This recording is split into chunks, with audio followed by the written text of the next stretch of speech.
Un saludo de amor y amistad para todas y todos.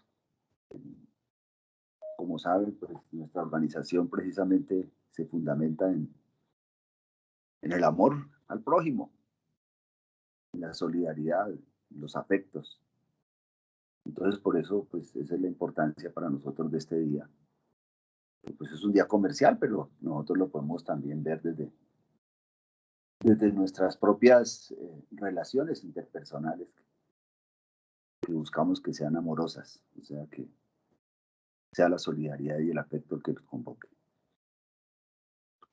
Lo segundo es que hoy vamos a reorganizar la capacitación porque con la convocatoria pues nos toca reorganizar esto y adecuarnos, pero además también porque nuestro compañero Mauricio que iba a dictar la charla hoy se nos enfermó anoche a las 3 de la mañana y tampoco pudo asistir. Sin embargo, pues desde antes yo había programado que hoy debíamos hablar del concurso. Tenemos bastante tema y hoy no va a ser una charla magistral, sino va a ser una charla participativa. Que la idea es leer la convocatoria, mostrar alguna petición que le presentamos ya a la Comisión Nacional del Servicio Civil para la inclusión de las carreras que han sacado, una cita que tenemos ya a través de la UTRADEC, que estamos trabajando con el director de la comisión, Fidel Levallén. Pero entonces, pues como tenemos y a las 12 va a venir Yolman. Yolman, ustedes saben que fue la persona que nos dictó la primera charla y que es conocedor del tema. Yo quería que estuviera más temprano, pero no puede porque está en otra capacitación. Yo quiero que él nos converse. También tenemos, eh, los libros se van a empezar a entregar la próxima semana, ya se pagaron, ya los tenemos, la próxima semana empieza la distribución. Esa capacitación va a demorar 2 meses.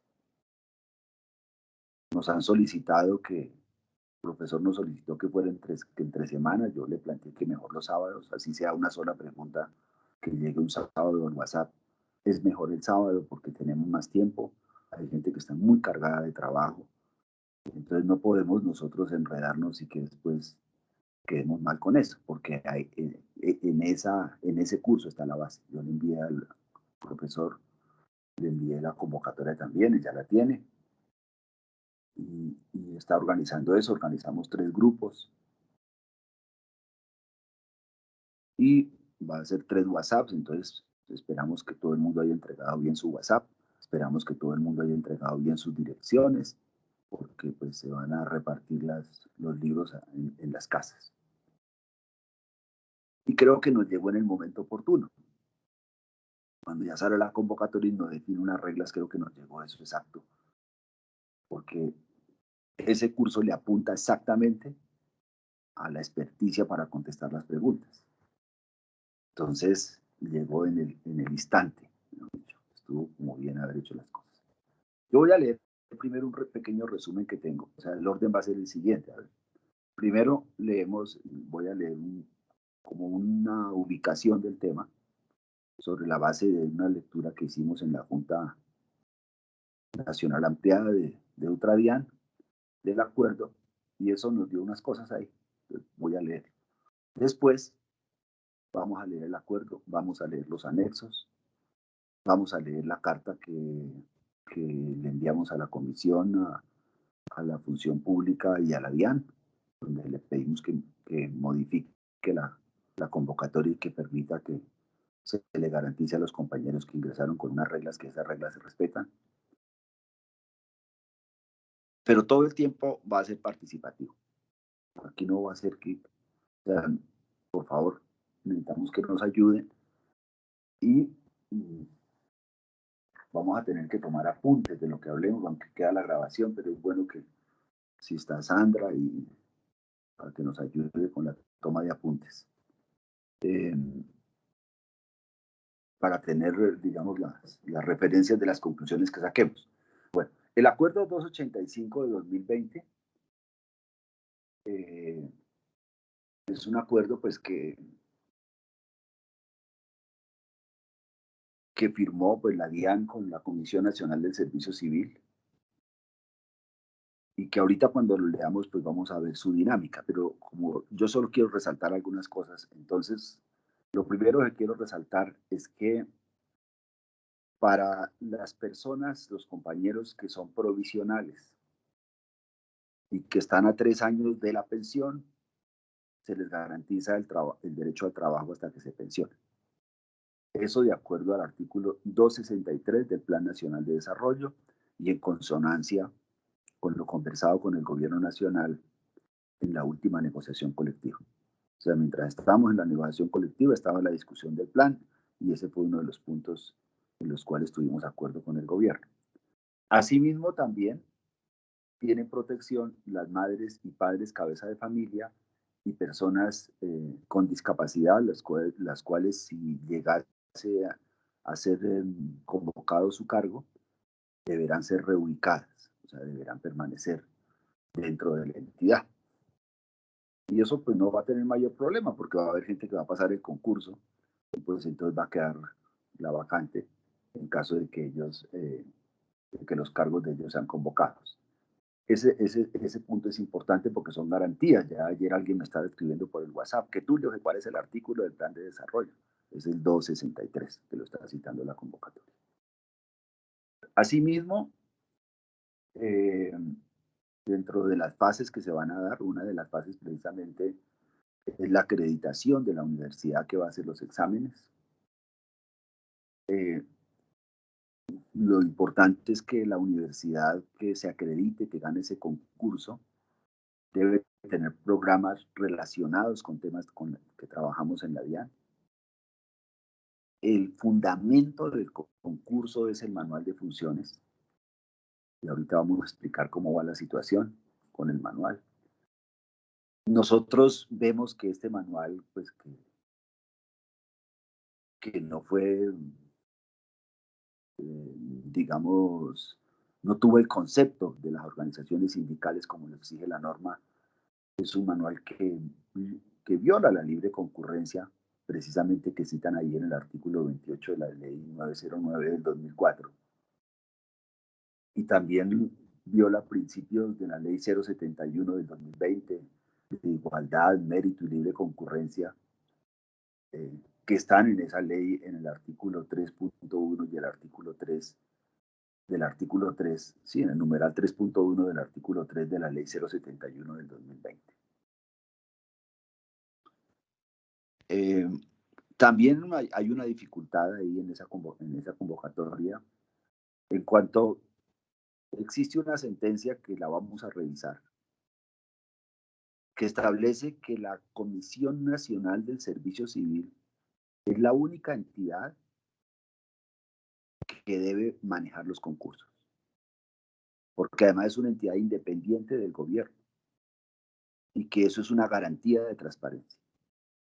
Sin embargo, aquí en la convocatoria y con fundamento en el artículo 3, numeral 3.3, eh, se establece que la segunda fase la haga la escuela de la DIAN. Ese es un tema delicadísimo porque rompe un principio constitucional y es que es el tercero excluido, o sea, alguien que no tiene nada que ver ni con la entidad del concurso ni con el gobierno, sino es un ente independiente, como es la Comisión Nacional del Servicio Civil, el que debe manejar los concursos. Sin embargo, aquí la segunda fase la va a manejar la DIAN. Eh, el otro tema que está resuelto tiene que ver, buenos días, Hidalmis. El otro tema que está resuelto, para que por favor llames a Hidalmis, ayúdenme, por favor, Néstor, porque es que creo que allí va a estar lo del Día del Niño. Eh, entonces, asimismo, eh, la DIAN tiene que acreditar que tiene la plata suficiente, o sea, que está garantizado que pues, el presupuesto para los cargos, no puede haber cargos sin presupuesto. Por eso tenían que llenar antes los cargos. En este último gobierno de la DIAN han ingresado 1.800 compañeros a cargos provisionales. ¿Sí? Eso también es importante, pues decirlo. ¿Sí? Y entonces, La existencia de los cargos provisionales llenos, pues los cargos con personas en provisionalidad implica que existe el certificado de presupuesto eh, y también en el cargo, en los encargos. O sea, en ambos lados existe esa certificación presupuestal que es necesaria. La aplicación de pruebas pues, se basa en el decreto 491 del 2020, que habla del reclutamiento y aplicación de pruebas. Este decreto fue un decreto, digamos, modificatorio que salió en el mes de marzo y que establecía precisamente que debía consultarse con las organizaciones sindicales, sin embargo no se cumplió. Y la última, digamos, una reunión que hicieron con nosotros en el mes de diciembre, 19 creo que fue, en esa reunión, por ejemplo, las carreras que estaban excluidas eran solamente, bueno, que eso es harto, ¿no? Eran las licenciaturas. Eh, sí, sí, Sandra Isabel sí, Sandra Isabel sí se quedó por fuera, por favor, alguien que la, Sandra Isabel Medina, si se quedó por fuera la compañera, ella ya había ingresado, pero si se volvió a salir, por favor, alguien que la llame. Ya estamos en eso, Tulio. Ah, bueno. Eh, y entonces decía eh, que este decreto 491 salió en marzo, y entonces habla de la consulta. La DIAN hizo una reunión de socialización en el mes de diciembre, pero en el momento que hizo esa reunión de socialización en diciembre todavía pues habían excluido solamente las licenciaturas que fueron excluidas en el manual de funciones que salió en 2005. Ahí comenzó ese proceso, que ahora se aumentó. O sea que, de todas maneras, ese manual de funciones salió sin la participación sindical y sí hubo cambios que tenían que haber consultado con nosotros. Y eso no lo hicieron. Entonces, aunque lo citan ahí, también llamar a la compañera Daniel Lisset, y ahí lo citan, pero lo citan después de que lo han violado. Eh, en diciembre, por ejemplo, cuando hicieron esa reunión en diciembre del 2019, nosotros veíamos lo de las licenciaturas y lo del inglés. Esos dos problemas quedaron, aunque hubo cambios. El inglés ya en ese momento eran más áreas, ahora son menos. ¿Sí? Pero de todas maneras seguimos con ese cuestionamiento del inglés y creemos que, y creemos que ese cuestionamiento hay que mantenerlo y que igual que estamos pidiendo que los compañeros de las carreras se les garantice pues las condiciones en el momento en que ingresaron a la DIAN, ya sea como de carrera como provisionales, igual vamos a pedir que opere de la misma manera. En esta reunión muchos de nosotros salimos externos porque resulta que solo se invitó a la junta y los demás los estamos llamando por teléfono, ¿sí? Entonces es por eso que sale como si todos fueran externos, pero pues lo importante pues es que es una reunión de afiliados y que estén llegando exclusivamente los afiliados porque son los que están llamando. Bueno, entonces seguimos.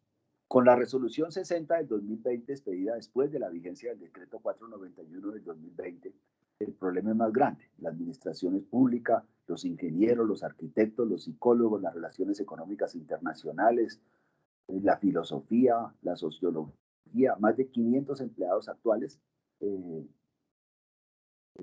profesionales a lo largo y ancho del país que pertenecen a estas carreras quedaron por fuera.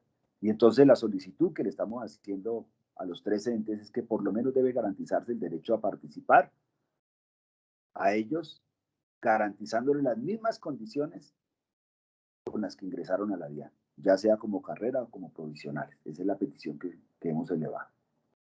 Bueno, las pruebas. Hay una cosa importante y es que la prueba va a ser presencial. O sea, la prueba no va a ser virtual, va a ser presencial. Eso pues va a tener, bueno, con todos los elementos de bioseguridad, pero actualmente están suspendidas las pruebas presenciales. Mientras esté vigente la declaratoria de emergencia sanitaria, van a estar suspendidas las pruebas. Y ahí no sabemos qué pase realmente, porque si se mantiene la teoría que solo hasta que salga la vacuna, pues entonces por allá hasta 2022 podría hacer las pruebas. Pero hay que esperar a ver cómo evoluciona el gobierno, porque lo que vemos es que ya prácticamente quieren declarar terminada la emergencia sanitaria. Yo la veo difícil, pero la tendencia es esa, no sabemos qué pase, la verdad. ¿Sí? Porque la quieren declarar, o sea, sí, por decreto, mejor dicho, acabaron la emergencia sanitaria, porque la emergencia sigue viva. Precisamente yo ayer vi un titular del Espectador que dice, no es tiempo de bajar la guardia ante el COVID. ¿Sí? O sea, donde está mostrando las dificultades, entonces no sabemos qué pase, pero en este momento, por ahora, esas pruebas presenciales están suspendidas.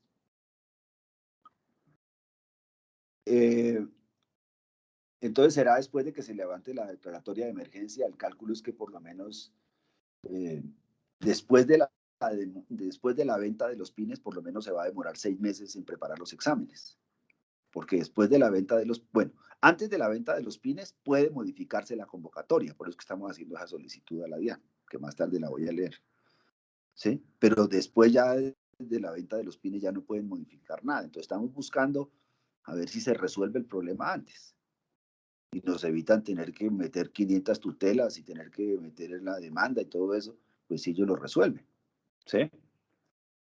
Entonces, en eso estamos, ya estamos trabajando una cita que vamos a llegar a través de la UTRADEC con el comisionado, el doctor Frido Levallén. Y bueno, vamos a ver si se puede. Y si no, pues toca iniciar todas estas demandas, pues en defensa de nuestros derechos.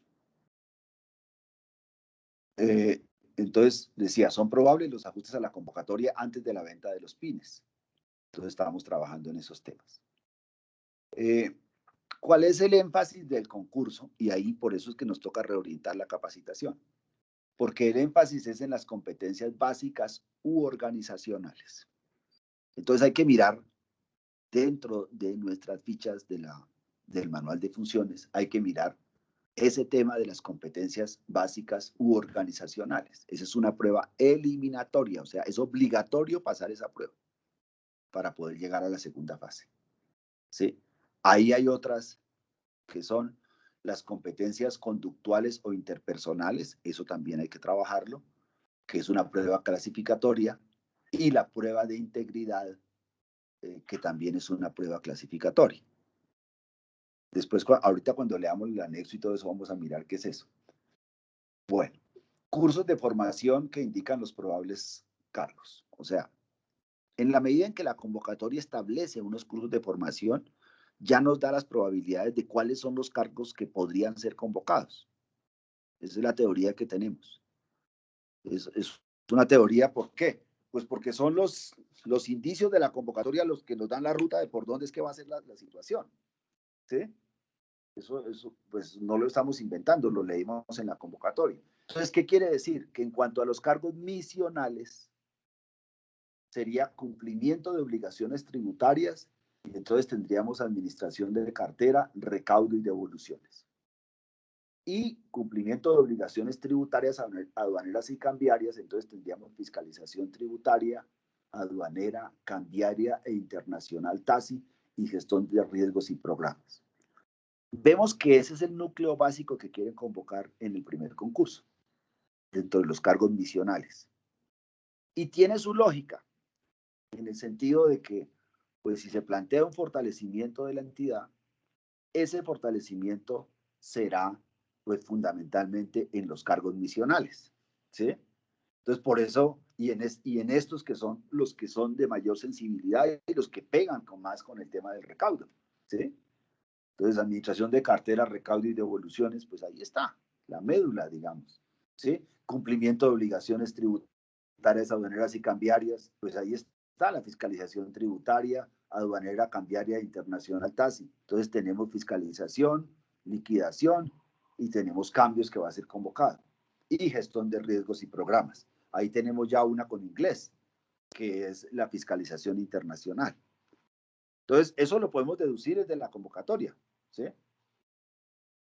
Pero entonces, después de eso vemos otro problema, una dificultad grande. Y es que, ¿quiénes de los cargos misionales, quiénes van a llegar a la fase 2? Solamente los 3 primeros puestos de la primera. ¿Sí? Los que ocupen los 3 primeros puestos son los que van a llegar a la fase 2. Si quedó de cuarto, se fregó. A no ser que al otro le pase algo y pueden ingresar o algo, pero son los 3 primeros puestos. Eso pone una dificultad muy grande, porque ya no solo es sacar los 70 puntos, sino que además en el promedio va a tener que, eso se va a poner mucho más alto, porque son los 3 primeros cargos. Entonces indica por eso que nos toca a nosotros, por eso hablo al principio de cómo vamos a enfocar las capacitaciones para los cargos misionales y para poder ser exitosos. O sea, para que ganemos nosotros. ¿Sí? Los cursos de formación, ¿cómo van a ser? Van a ser virtuales y van a durar de 140 a 168 horas. A mí eso me parece particularmente, no me gusta eso. Me parece que eso no es garantista. Me parece que no es garantista ni el hecho de que lo esté manejando la DIAN, ni el hecho de que sean virtuales. Eso viola el principio de igualdad. Una persona le puede contestar en un examen a otro y no va a pasar nada. ¿Cómo se va a comprobar? Ahí pues establecen unas sanciones y unas cosas, pero eso es letra muerta, porque a no ser que alguien diga, mire, yo lo probé, lo vi, pero es muy difícil eso, muy difícil. Bueno, sobre los cargos convocados. Entonces, por todos los profesionales son 69 empleos, 69 empleos profesionales que corresponden a 1.410 cargos vacantes. 296 gestores 1, 183 gestores 2, 772 gestores 3, 90 gestores 4, 31 inspectores 1, 20 inspectores 2, 13 inspectores 3, 5 inspectores 4, para un total de 1.410 cargos profesionales. Entonces, digamos que, ¿qué ha dicho? Y ahí nos toca para calcular también, bueno, y entonces la gente dice, bueno, pero mi cargo lo irán a convocar. ¿Sí? Ahí todo el mundo queda preocupado. Entonces, el análisis que hacemos tiene estos dos elementos. Por un lado, el documento COMPES. El documento COMPES dice que el objetivo del concurso es el avance. Por favor, Néstor, ¿me ayuda cerrando el micrófono? El documento COMPES dice que el avance en la carrera debe ser un 20%. O sea que debemos pasar del 45 que arrancamos, que es el que anuncia la directiva, estamos en un 45 de carrera a un 65 de carrera. Y significa que en la provisionalidad está en un 55, tendrá que ser reducida a un 35.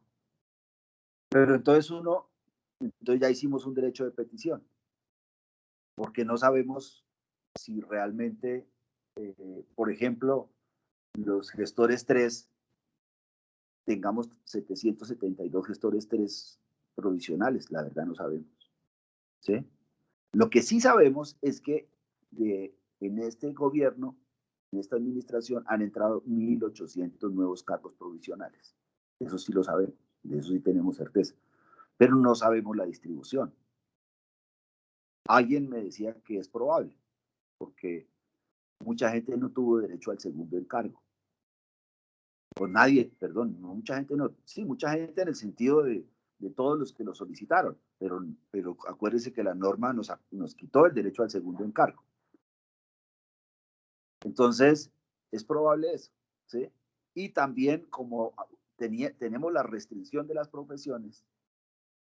Mucha gente que solicitó el encargo le dijeron, no, usted tiene la experiencia, pero su profesión no vale. Y entonces también le violaron su derecho a la movilidad. ¿Sí? Entonces, no sabemos realmente si esos cargos, esos 772 cargos, estén ocupados todos por compañeros provisionales. Pero la lógica formal, la lógica sencilla, mejor dicho, la lógica del sentido común, nos indicarían, unido esto a las declaraciones de la directiva en la revista Semana, donde dice que los únicos cargos que van a convocar son cargos provisionales, y si el documento COMPET dice que hay que avanzar en la carrera, entonces nos podría indicar, pero no tenemos la certeza, nos podría indicar que ese 20% que se va a avanzar es fundamentalmente referido a cargos provisionales. ¿Sí? Entonces, pues ese es un análisis que hacemos nosotros, pero que estará sujeto a la verificación en el momento en que salga exactamente los cargos. Nosotros ya les preguntamos, ya le hicimos un derecho de petición a la DIAN y se lo presentamos, preguntándole exactamente cuáles son, para que pues nos dé tranquilidad a todo el mundo. Asimismo, en el nivel técnico, ¿qué tenemos? 25 empleos que corresponden a 65 vacantes. Para analista 1 tenemos 10, para analista 2 tenemos 16, para analista 3 tenemos 17, para analista 4 tenemos 13 y para analista 5 tenemos 9, para un total de 65 vacantes. En el nivel asistencial tenemos 2 empleos con facilitadores 3, con facilitadores 3, 16 facilitadores 4, para un total de 25. ¿Sí? 2 empleos con 16 facilitadores 3 y 9 facilitadores 4 para un total de 25. Entonces son muy poquitos los cargos asistenciales. Son 25 más 60 en asistenciales y 65. Aquí hay una cosa importante a señalar, que es lo que nos da a nosotros el argumento. ¿Sí? Tulio, yo tengo una pregunta. Sí, claro. Es que en esa tabla donde están las vacantes, ahí dice que cantidad de empleos hay una columna que está 10. Por ejemplo, en sector 1 hay 10. Y luego dice que cantidad de vacantes. No entiendo por qué hay esas dos columnas. ¿Usted sabe? Pues nosotros tuvimos la misma inquietud cuando estuvimos leyendo el texto y tratamos de resolverla con la definición de qué es empleo. ¿Sí? Digamos que el empleo corresponde a lo general. El concepto de empleo hace referencia al conjunto de funciones, tareas y responsabilidades que han de ser atendidos por una persona natural y las competencias requeridas para el cumplimiento de los planes de desarrollo y los fines del Estado. Entonces, el empleo, pues es la ficha de trabajo que tenemos y que agrupa varios cargos, ¿sí? Y entonces el empleo conjunto de, ¿dónde están las funciones? Pues en el manual de funciones, entonces buscamos, y entonces por eso hay que esperar a ver qué empleos fueron convocados y dentro de eso, pues cuáles cargos. Entonces, dentro del empleo está el conjunto de funciones, tareas, responsabilidades y competencias requeridas previstas en la ley y en los manuales generales y específicos de funciones y requisitos, ¿sí ve? Es lo que está ahí en el manual de funciones y es la ficha de trabajo de cada uno. Entonces, acuérdense que en un empleo pueden haber bastantes cargos, ¿sí? Atendidos por una persona natural, es lo característico de la relación laboral por ser intuito persona y para satisfacer necesidades permanentes o temporales de la administración. Entonces, esa es la diferencia entre empleos y cargos, ¿sí? Por eso es que podemos agrupar, por ejemplo, para estudiar, podemos agrupar en la medida en que vamos identificando, también podemos agrupar líneas gruesas para poder estudiar nosotros, ¿sí?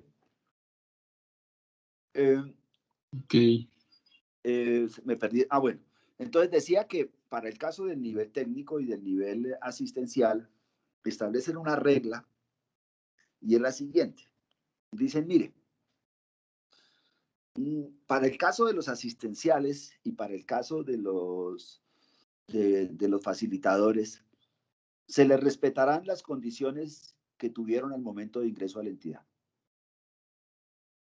¿Sí? Y entonces, si ahora les piden universidad, no les vamos a pedir la universidad o lo que más le pidan, o sea, un título de tecnólogo, no.